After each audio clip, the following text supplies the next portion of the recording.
When your boss is asking you for growth and sales leads, but every day you're tasked with what you could define as sales support activities, what can you do? You're told to do things that don't lead to results, and that's where all your time's going, yet you're asked for results. So today I'm going to talk to you about the difference between a sales support marketing role and a true growth driving, lead generating marketing role so that you can figure out which camp do you sit in and why is this happening, and also try and make sense of what you can do next to help you move away from being a reactive, stressed out marketer who may be suffering with imposter syndrome, thinking, well, no one else suffers with this. Why is it me who's not getting results? Why is everyone else doing okay?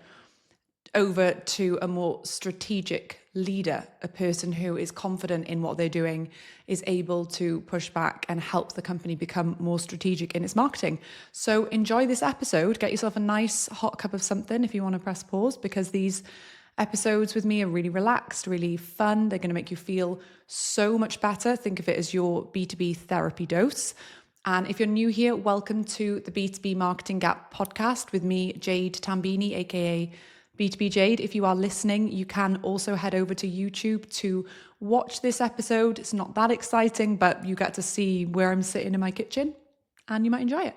I actually first got the idea to record this episode when I did a TikTok video the other day, and it got quite a lot of engagement of people sharing with me the worst examples of things they'd been asked to do that are completely unrelated to marketing. But because it had the logo on it, they're like, oh, well, marketing needs to do that. And a couple of interesting comments came through from leaders as well, pretty much saying, well, if marketing don't do this sort of stuff like ordering umbrellas, what exactly will they do? So we're going to dive into those comments as well. That should be really fun for you to have a little giggle about what other people, like the worst thing they've been asked to do. And it would be so great if you dropped in comments, what is the worst thing that you've been asked to do that you're sat there going, that is not marketing's job, but they're like, well, you need to do it. First of all, let's talk about the difference between a sales support role and a growth driving role. So it is okay if your company wants you to do sales support activities.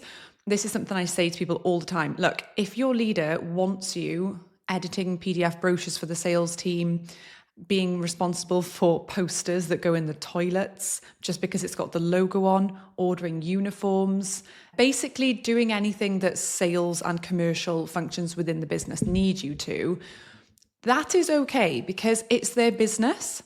A lot of the time we moan about these things and we're like, oh, doing all this stuff means I can't do my strategic job and that's so frustrating and it's holding me back and I can't get results because I've not got the I, and then you become the victim in the company. But what I coach marketers to do inside B2B Breakthrough Academy, inside the B2B Club, which is coming up soon, is I help people reframe from I need to like a collective we.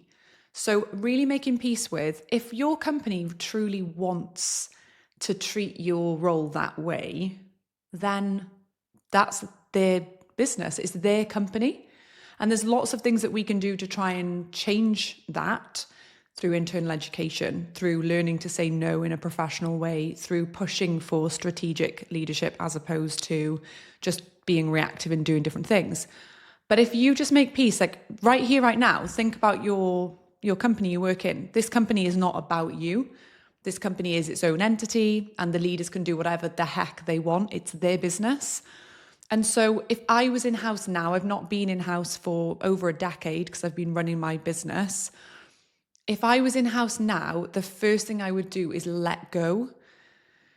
Like you actually feel a real sort of sigh of relief when you do this because you're letting go of that really strong feeling of they need to change, I need support, I need resource. And instead, I want you to become an internal consultant in your business. I want you to be the person that knows roughly the right direction, can advise and guide the company to say, hey guys, I can work on that for you. But if we put our energy there, that does take us away from these things. And I feel confident that if we give those things the time they need, we're going to grow better than if we did what you're suggesting now. So that's step one, is if your company is acting that way, Accept it. Accept that that's where they're at. Weigh up, do I think this company will change? It's similar to like being in relationships with people. Do I think that with my effort and my communication that this person will change? So you try a few things to encourage that to happen, to see if, test the water, if that will be the case. And then ultimately, if you think, well, I don't think this is going to change, I don't think this is going to be right for me, that's when you kindly decide, this isn't for me anymore. There's so much that we can do before you leave your job. That's not what I'm suggesting. But the first step is that acceptance of this company is where it is for a variety of reasons. Maybe they've had marketers who have not delivered results for years and years and years, and they're not putting two and two together, that the reason for that is because they're jumping around, doing loads of different activities, trying different things, not having focus, being reactive, seeing a competitor do something and thinking, oh, we need to do that. So that might be why. So making peace with where you are now in your company without internalizing and thinking, oh my gosh, I'm awful, I'm such a bad marketer, is so important. But not to go too easy on these leaders, okay? At the same time, yes, we accept that's what you want. That's what you're telling me you want. That's what you're tasking me on. Do not then turn around and ask me where the growth is in 3 months' time in my review, because you won't be getting it. So the first piece of internal education for our company is, it is your company and you can run it how you wish. I am here to advise and guide on what would be the best next steps for our marketing and the best long-term plan and the best approach. If you decide that's not what you want, that is absolutely fine as well. All I can do is highlight the likely outcomes of your decisions and be really upfront with you about what you can likely expect. This is one of the most powerful conversations that you can have with leaders, because you're finally being open. And I talk about this all the time, having more FD energy, finance director energy. Observe your finance director.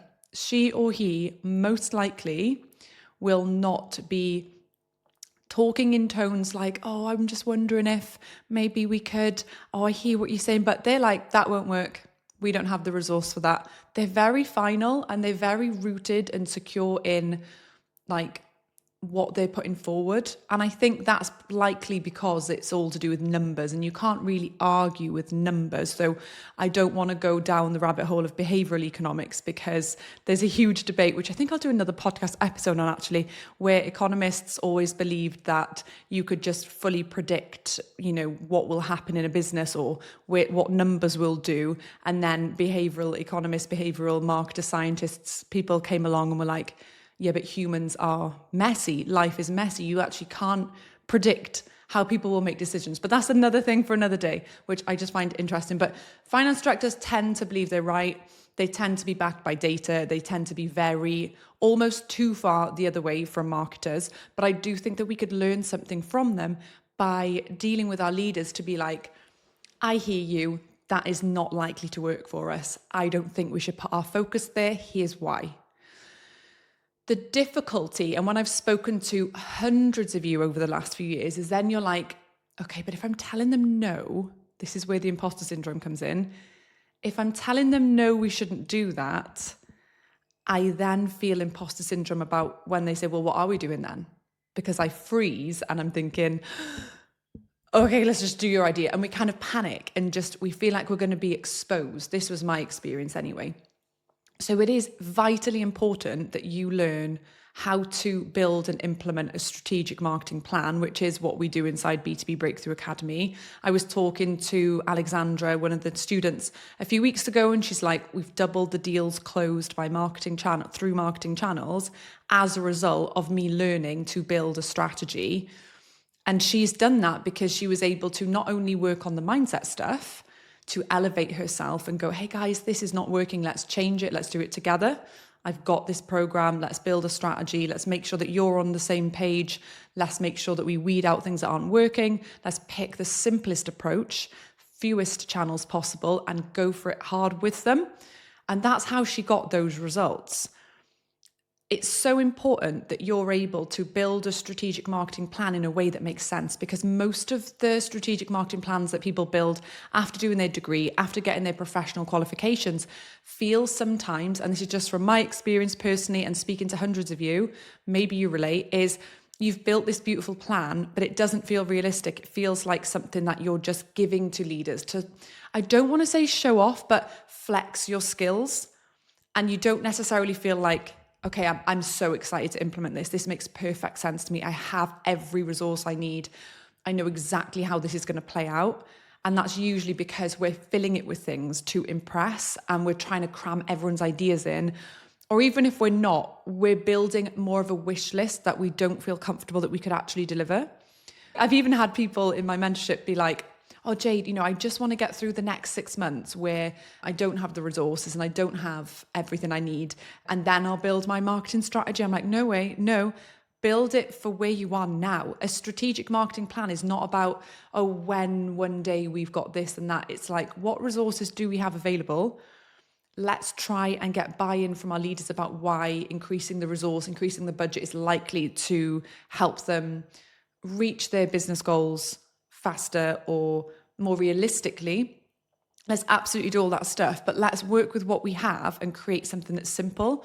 So to overcome the earlier challenge of when you basically do learn through mindset shift work, through confidence development, through overcoming lots of mindset blocks that we all hold and possess, dealing with the imposter syndrome, those are the things that stop us speaking up and saying, that's not going to work. Let's not do that, in the same way a finance director would, because we don't have that kind of unwavering confidence in what we're doing. And I guess because I've been in B2B marketing for 20 years now, I have zero issue saying to people or companies, I wouldn't do that if I were you, and here's why, and here's what I would do. And then, helping them build a strategy that is very realistic for what they have got in front of them. And so the part that's most important is getting across to leaders, you can't have both. As simple as that. You can't treat me as sales support in the day-to-day running of the business and ask me where the results are. And that is such a freeing concept. I just want you to sit with it for a minute. Imagine that you're working really hard.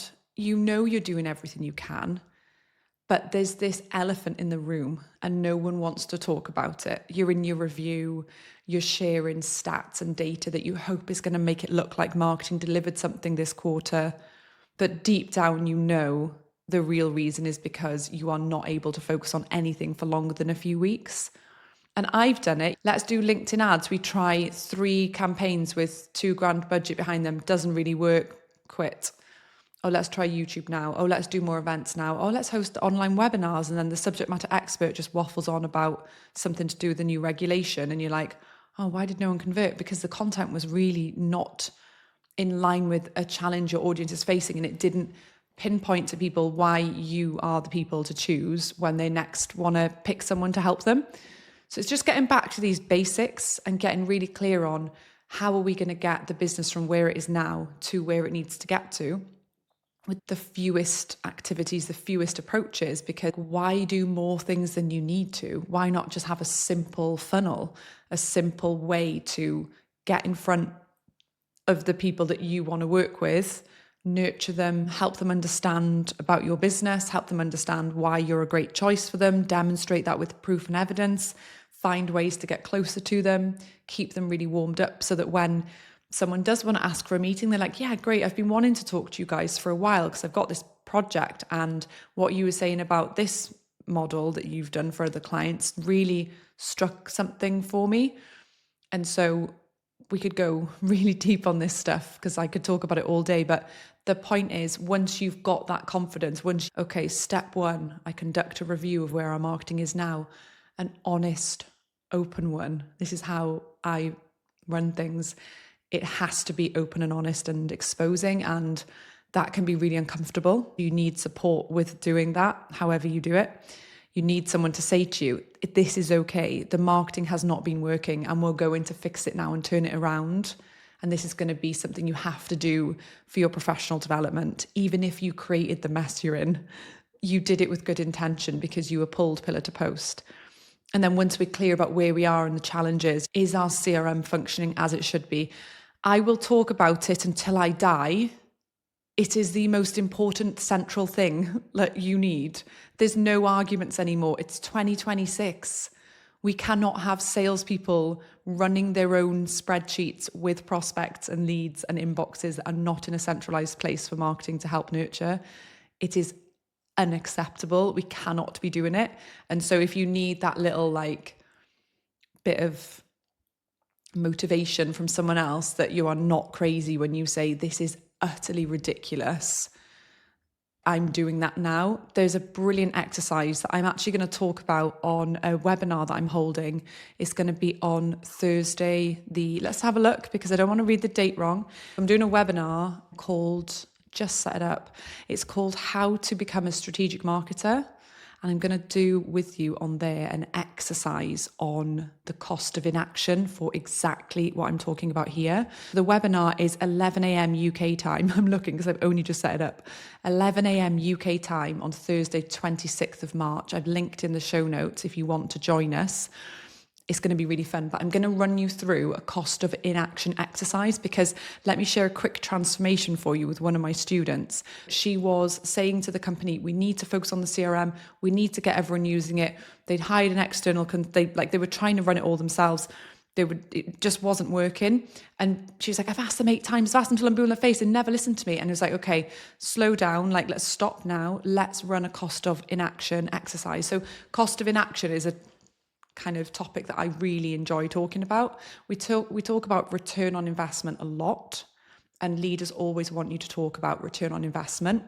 The cost of inaction is almost the flip end of that. So what is our return on investment would be what is the likely ROI against what we spend and invest. So it's almost like you're on the defensive. What will you generate if we invest in this? And you're kind of like, I don't actually know because we've not done this before. We're going to have to test and tweak and try. Cost of inaction is almost your kind of retaliation to that of actually, what's the cost if we don't do this? What is the cost to our business?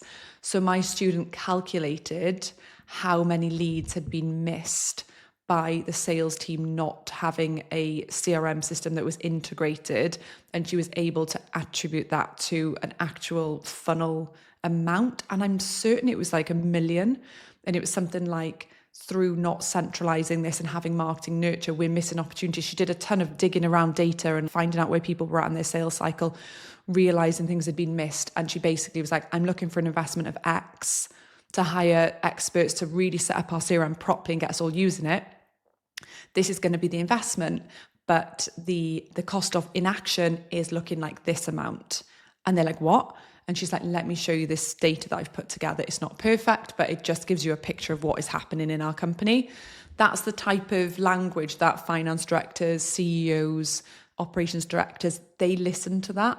If they think marketing's just nagging them, they're not interested. So you have to make it about, what is the impact on this business if you don't follow my recommendations? And then it's up to you if you want to do that. And it feels so empowering because you've done your job. And that's what I always say to people, my mission is to help B2B marketers become strategic leaders, to move from reactive to leading with strategy. That's my mission. And I'm like, even if your company doesn't embrace the new strategic you still are strategic. That's my goal for you. So then you might go, okay, I've tried here for 3 years to flex my strategic self and get them to love how I do things and, change things around, and they're not. So I'm going to take my strategic self somewhere else, to someone who does value what I'm doing. So try and picture this as your development for the benefit of the business as well. Absolutely. But not, it's like, that saying, you can't control what others do, but all you can control is how you respond to it. It's exactly the same with the company you're in. So try and see your company as this separate entity to you that does not equate to your worth or your value or anything else. I mean, nothing does. anyway, no matter how poorly you perform, doesn't take away from your value anyway. Try and see it like that. I'm gonna go into the TikTok now because I just think it'll be fun to read them. The video was me basically saying that it was about how when I worked in a big waste management company, we had hundreds, maybe even thousands of bins with the logo on. And because it had the logo on, they kind of put me in charge of bins. Like I would get emails about like the wheels are broken or this bin needs repainting. And I'd be like, what are you talking about? So I'm going to read them. I said, what is the stupidest thing? Let me have a look. What are they saying? Okay, sorry, I'm just scrolling through. It's freaking out. Have a sip of your coffee. I won't be long. Yeah, so this person was responsible for clothing 150 people with new uniforms because it had the logo on. They then became responsible for all of the orders of uniform. A sign on a boardroom that was all brass letters. We designed it. Somehow, this is the most B2B example I have ever heard. And I feel like this may have even happened to me. Somehow the letters started falling off the wall. I would come into work and there would be a random F on my desk. That's amazing. I've been asked to make PowerPoint presentations for other departments that I have zero ties to. They just sent me notes and asked me to create the presentation from scratch. I told them I'd be happy to help them with branding the project after they put their information together, but I'm not going to do the job for them. Good for you, Madeline. Putting a logo on a piece of paper so someone could pick up someone from the airport because we're able to make it straight. That is something I have actually done. They attempted to make me responsible for ordering the envelopes because it has the logo on it. Yeah, like 100%. And then, okay, so let's talk about a couple of the people who like dissed me. Oh, so fun. This guy says, I'm waiting for marketing to do some marketing. They keep outsourcing it. So I've written, how do you mean? That's my favorite question. If someone's just being like a bit rude, I just put, how do you mean? Explain yourself. Okay, let's deal with this one. People think that if marketers outsource specialist activities, that they're not doing the marketing themselves, which I just think is amazing because the whole reason we get stuck on the marketing task wheel is trying to do it all ourselves. The real role of a marketer is building the plan, pulling it all together, finding the right people, getting things activated so it's a machine, and then running it and overseeing it. And that is what a generalist marketer does. So that's just a really common one. I've got to read this guy to you though. This one was amazing. He goes, what does marketing people do if they're not dealing with things, marketing the business?